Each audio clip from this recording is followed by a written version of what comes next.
if you keep self-sabotaging every time things go well, if you can't let people see the real you because you're afraid that they won't stay, if you've done all the healing but still feel stuck in the same cycles, you're not broken, you're just battling your shadow. Here's the truth. The version of you who procrastinates, who people pleases, who avoids, who overreacts, chases validation, gets defensive, picks fights, or numbs out, she didn't come out of nowhere. She's a collection of everything that you had to become to feel safe in a world that didn't feel safe. That is your shadow, and ignoring her is what's keeping you stuck. I know shadow work can sound abstract and confusing. Honestly, it confused me for years, and that's why in this video, I'm going to break it down in a way that makes sense. You'll understand exactly what your shadow is, how to spot her when she's running the show, and lastly, most importantly, the 4 simple steps to start healing this. Because here's what I've learned. Your shadow only has its power when it stays hidden. The moment you bring it into the light, it loses control over you. Carl Jung said it best, until you make the unconscious conscious,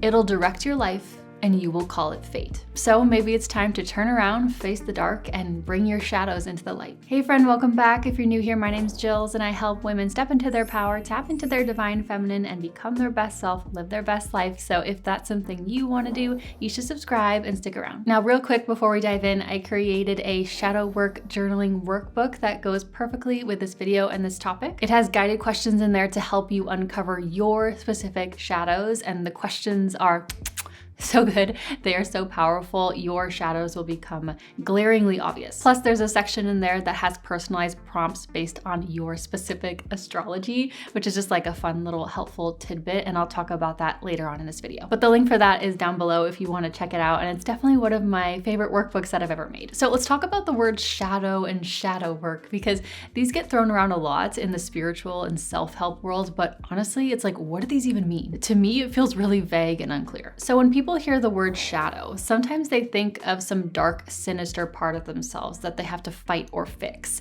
But that's not what this is. Your shadow is not evil. It's not some monster inside of you. It's your wound. It's the part of you that you learn to hide. Your shadow is not something to shame. It's actually your roadmap to freedom and power. So let me break down what shadow work actually means, because once you understand it, then everything will start to make sense. So let's get into the big question. What even is the shadow? This concept originally came from Carl Jung, the Swiss psychologist, who basically gave us the blueprint for understanding the unconscious mind. So your shadow is the wounded parts of you and the parts of you that you have pushed down. They're the same thing, okay? Here's what I mean. When something hurt you, maybe your creativity was laughed at, your sensitivity was called too much, or maybe your needs were ignored. That created a wound, but you didn't just carry that wound around openly. You learned to hide that part of yourself to stay safe. So when your creativity got wounded, you pushed your creative self down. When your sensitivity got shamed, you hid your emotional side. When your needs were dismissed, you became hyper-independent. When your body was criticized, you started hiding behind baggy clothes. The wounded part and the hidden part tend to be the exact same thing. That's your shadow, not some separate dark entity that's haunting you from the inside, but the parts of you that got hurt, so you buried them for protection. And here is why this matters so much, okay? These wounded parts of you, they don't just disappear. They're still running your life from the shadows, keeping you small, sabotaging your relationships, blocking your success, keeping you broke, making you settle for less, causing self-doubt, preventing you from speaking up, keeping you stuck, making you play it safe. You can't step into your full power when half of you is hiding, and you can't manifest the life you want when your wounded parts are still calling the shots. Your shadow isn't just your bad habits and your toxic traits. It's your unmet needs, your suppressed desires, and sometimes even your hidden power. So if people-pleasing, for example, is your toxic trait, the people-pleasing is not your shadow. The wounded part of you that's afraid of rejection is the shadow. And people-pleasing is the behavior you use to protect yourself, and that people-pleasing is what keeps you small. Your shadow is not a flaw, it's not toxic, it's not some dark evil part of you. It's simply the parts of you that got hurt and had to go into hiding to feel safe. But when you ignore those parts, they don't just disappear. Like Carl Jung said, they'll secretly run your life, and you will call it fate. So how do you figure out what your shadow actually is? Let me tell you a simple exercise that cuts right to the core. My friend told me this one, and it is so powerful. So imagine you're just chilling at home, maybe watching a movie or taking a nap, and your phone rings, and it's your best friend calling you. And so you pick up and you're like, hey, what's up? And they're practically screaming through the phone, OMG, have you seen what people are saying about you? What's the first thing that pops into your head?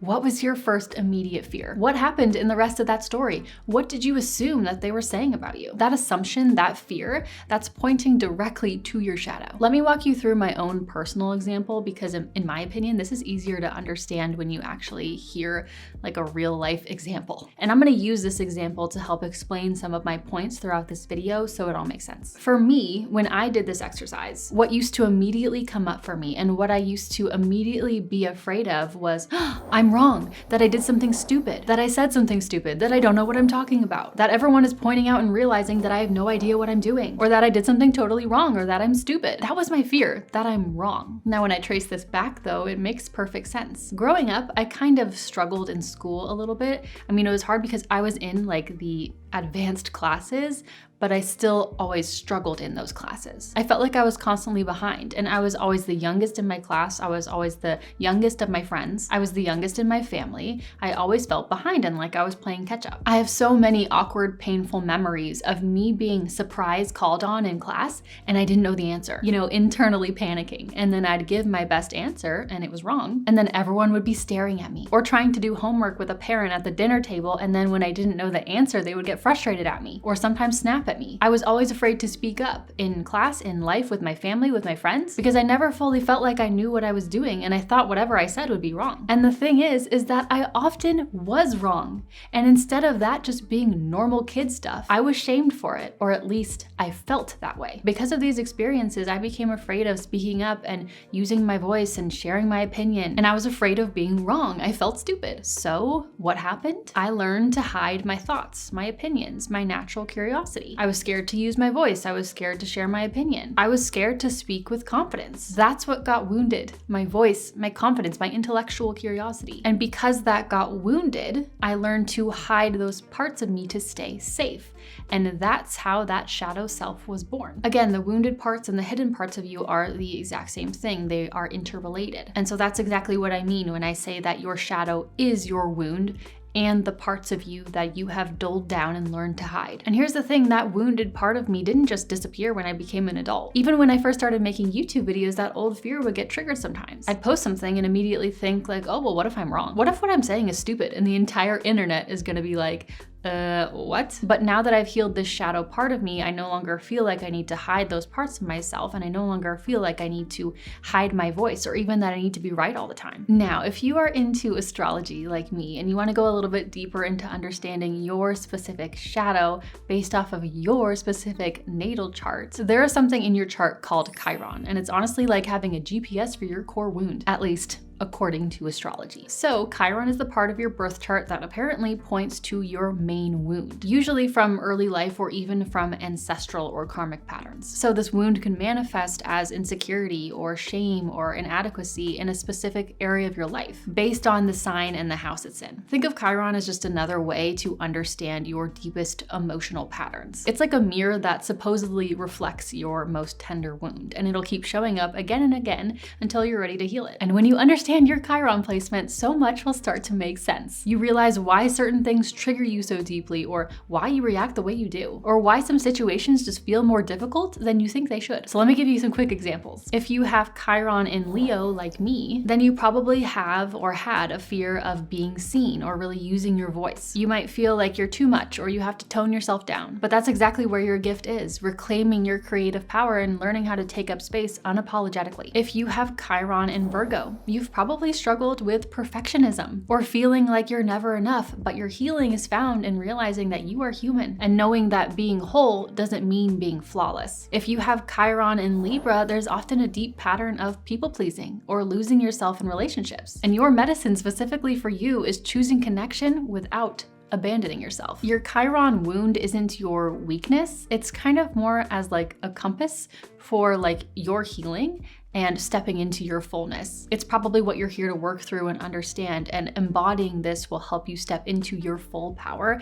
and usually help you fully tap into your gifts. And in my shadow work workbook, I walk you through exactly how to find your chiron placement, and I have specific journaling questions just for you based off of your particular wound. So the first part of the workbook just has general shadow work journaling questions for everyone that are relevant to everyone, and so you can start identifying them and healing them. And then the second part of that workbook. You get personalized questions based on your specific Chiron sign that hit right at your core patterns. Again, the link for that is down below if you want to grab it. But Chiron in your birth chart is just like one little tool. If you're not into astrology or don't want to do that, that's totally okay. It's just like a little fun, helpful tidbit that I really find interesting. It's just a fun little extra to help guide you. Now let's clear something up really quick because I see sometimes people getting the shadow work part of it totally wrong. Shadow work is not about dissecting every flaw, every mistake, and calling it healing. It's not about turning your pain into a 5-step productivity hack so you can hustle better and finally be worthy. Here's what shadow work actually is. It's learning how to be with the parts of yourself that you've been running from. It's understanding why you react the way that you do so you can choose differently. It's reclaiming the parts of yourself that got buried. It's not about becoming someone else. It's about stopping the exhausting job of pretending to be someone you're not and hiding certain parts of yourself so you can finally step into your full power as a human being. So now that you understand what your shadow is, or hopefully at least a better idea and like what all of this work is about, I'm gonna break down a simple 4-step process for identifying and healing these patterns. And you don't need to be perfect at this, okay? You just need to be open and willing to try. So step 1 is to track your triggers. So what actually sends you spiraling? Not what you think should trigger you, but the small, sneaky things that actually flip your nervous system and send it into fight or flight, or make you freeze or panic or somehow switch something in you. Like that moment when someone doesn't text you back fast enough and you feel anxious. That glance that someone gives you that makes you feel judged and all of a sudden you can't relax. That scroll on Instagram where suddenly everyone seems prettier, more successful, or more together than you. It doesn't have to be dramatic, and in fact, it usually isn't. Your shadow gets activated in these tiny, everyday moments when something old and wounded gets touched. For me, it was anytime someone questioned something that I said. All of a sudden, I'd get all tense and anxious and worried for literally no reason, even though I knew that I shouldn't be having that response. That disproportionate reaction in an everyday moment, that was my shadow getting triggered. That was my wound getting poked. So step 1 is just start noticing these moments. Start noticing when you get tense. Start noticing when you get scared and want to hide. Start noticing when you pull back. Start noticing when you get angry. Those moments that feel way bigger than they should, that's your signal that your shadow just got activated. Now, step 2 is to name the story. So once you've noticed the trigger, the next step is to just slow down and ask yourself, what story just got activated in your head? Or a different question is, what does this feeling remind you of? Where have I felt this before? Not just the surface reaction, but the belief and the wounded feelings underneath it. What are you secretly telling yourself in that moment? What are you secretly feeling? So back to my example, so this makes sense. For me, when someone questioned something I said, the story that got activated was, I'm stupid.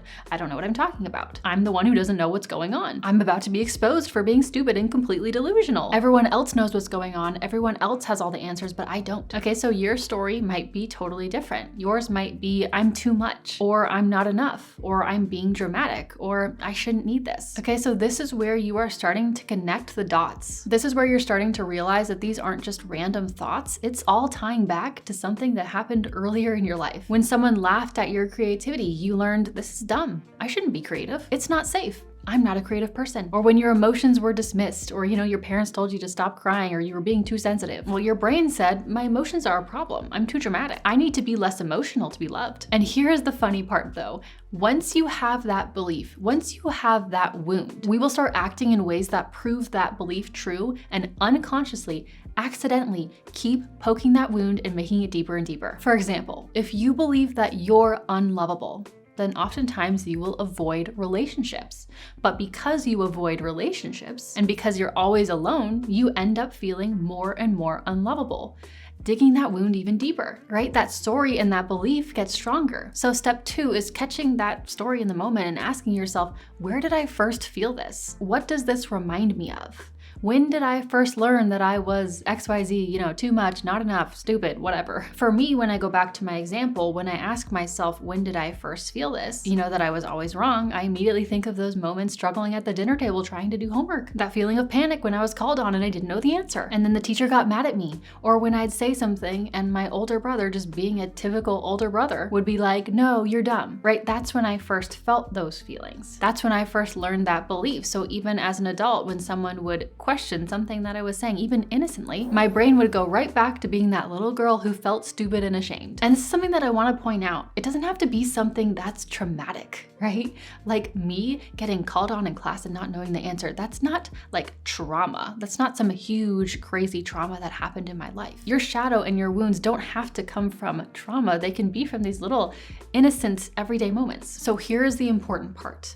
When you can start to connect your current trigger back to where it all started, you start to see that it's just an old story and not necessarily the truth about who you are. And once you realize that it's not necessarily the truth, it's just a story, it starts to lose its grip over you. Because remember, again, when you bring that wound and that shadow into the light, it loses its power. But when you keep it hidden and unconscious, it keeps secretly running the show. So just naming the story and making that connection is literally already half the work. Now, step 3, don't try to fix it. Okay, so this is the part where your brain is gonna wanna jump into problem-solving mode. You know, you've noticed the trigger, you've named the story, and now you're like, great, let's fix this, let's solve this. Let's analyze this and make it go away. But here's the thing, you don't need to fix it. You don't need to talk yourself out of the feeling or immediately reframe it into something positive, okay? Let me explain. When I would feel that, oh, I'm wrong, I don't know what I'm talking about, you know, kind of panic or anxiety, my first instinct was naturally to defend myself or try to explain why I'm right, or just completely shut down and never speak up again. But that just kept me stuck in the same old patterns. Instead, I just let the feeling be there. I'd acknowledge it, I'd say, oh, there's that old story again, but then I wouldn't let it control what I do next. You're not trying to make the feelings disappear. You're not trying to convince yourself that you feel awesome. You're just acknowledging it and saying, that's nice, but you're not in charge here anymore. Think of it like this. That feeling that you get is simply just information. It's telling you, hey, that old wound just got poked, and you don't have to do anything with that information except for notice it. Remember, this wound coming up in you, it's not necessarily truth, it's just an old story. And when you remember it's just an old story and not necessarily truth, it becomes a lot easier to not react to it. You're still gonna feel that discomfort when your wound gets poked. Because like, ow, that hurts. But then you get to choose. Do I want to keep living that old story, or do I want to start rewriting a new one? It's just a story. You can choose a new one at any time. The healing doesn't come from fixing the feeling. It comes from allowing it to be there without making it mean that something is wrong with you. Now, lastly, step 4 is integration through action. This is where you stop letting your behavior reinforce the old story and keep cutting even deeper into your wound. Remember how I said if you believe you're unlovable, you avoid relationships, which then in turn makes you feel even more unlovable? Okay, this step breaks that cycle. You heal through action. You take your power back through action. You say the thing that you would normally water down. You wear the outfit you told yourself was too much. You ask for the support you usually pretend that you don't need. You take the nap. You take up space. You take the compliment. Whatever it is, whatever part of you that you hide because of your wound, you do. For me, my old story being, I'm wrong, I'm afraid to use my voice, right? So what did I naturally want to do? I stayed quiet. I didn't share my opinions. I played it safe, but every time I did that, I further reinforced that belief and further dig deeper into that wound, right? I reinforced that belief and that story that I couldn't trust my own voice. So in order to break that and to take away the power that shadow part had over me, I had to start acting differently. The true, real healing happened when I started taking action, aka speaking up, sharing my thoughts, speaking with confidence, even if I wasn't really confident, speaking up at a work meeting, right? Chiming in with an opinion. I started a blog, and then I started a YouTube channel. That wound was still there when I was getting started on the internet. I just told myself that it was an old story, not necessarily truth, and then I showed up and did it anyway. Was it uncomfortable at first? Yes.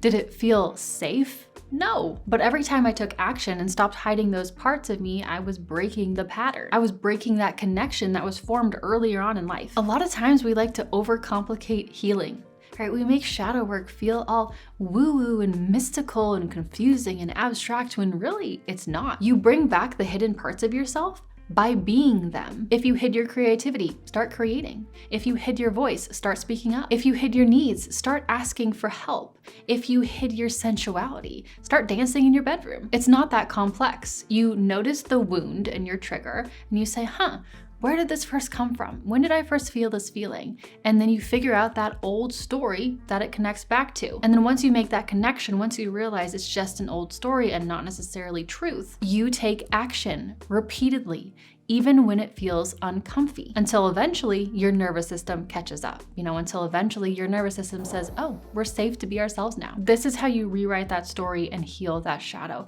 not just through awareness, but also through action. Now, here's the thing, knowing this information is helpful, yes, but the real transformation happens when you actually do the work. That is why I created my shadow work workbook. It walks you through everything that I just talked about with specific guided questions to help you uncover your specific shadows. Plus, you'll learn how to find your chiron placement and get personalized specific journaling prompts for your exact wound based off of your astrological chart. The link is down below if you want to check that out. And here's what I want you to remember.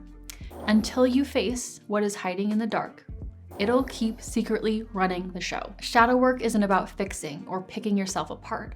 It's about remembering who you were before you started hiding in the first place. I really, really hope you got value from this video. I always felt like this topic of shadow work always felt like unnecessarily mystical and complex and confusing for no reason. And I hope that this made it feel much more practical and doable. And if you stayed until the very end of this video, I appreciate you. But if you stayed until the very end, leave your favorite black emoji in the comments below so I know. Thank you so much for watching. Check out the shadow work workbook linked below. That's hard to say. And also maybe go watch this video because for some reason YouTube says that you are gonna like it. So that's it for now. I'll see you next time. Bye.